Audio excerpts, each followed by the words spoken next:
Во еуфоријата на празничните денови ја донесуваме приказната за Атанас Трајановски, кој има 60 години, а кој 37 години работел.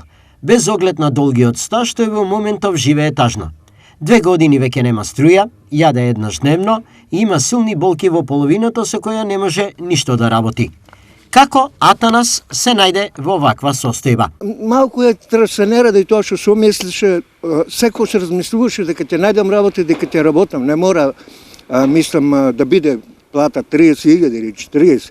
Него на минималица да можам да примам, тоа ми беше најголема желба. Но те никако зимно време малку жалосно. 10 години тој работеше тука, но и цели 27 во Швајцарија. Како е можно од оваа земја и со толку работа да заврши вака? Па, право да ви кажам, јас планираше многу други планови, ради тоа што мора да одам у Швајцарија, што се прави од кишната операција. Мора тоа прво прашање да го најдам излез. Атанас по професија е машинобравар и по враќањето од Швајцарија, тука работел, но откако болките станувале се посилни, морал да напушти.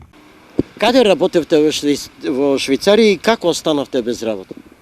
Па право да ви кажам, имам првите 10 години има ставно работно место, работи Билер се вика фирмата, а после тоа уште 20 фирми, тоа е преку биро и секој 4 месеца поработам, 5 месец треба да подпишам уговор и се така се останува од фирма до фирма. Или недостаток на работа. Во моментов тој нема никакви приходи и приморан е да побара помош.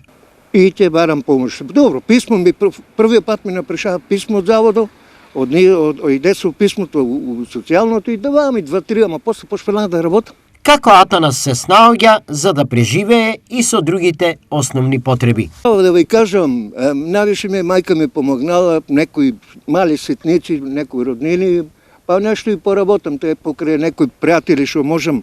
Што за Атанас би значила помош во овој период? Па малку подобро ќе се осеќам и па како се вика, секој што треба одговорните ги информирам, прво од заводот, па социјалното или каде што треба, по фирмите ме знаат, имат едно, како се вика, досие за сите работи што можам да ги работам. Има ли Атанас порака за луѓето кои ја гледаат неговата приказна?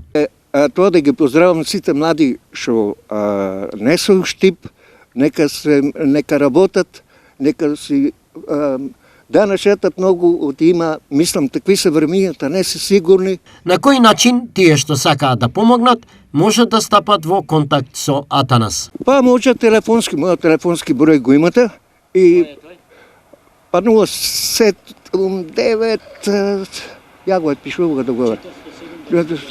Да, 407 919 079 почеток. Атанас Трајановски е една од многуте тажни приказни кои секогаш испливуваат во деновите кога повеќето се во празнична еуфорија со најблиските.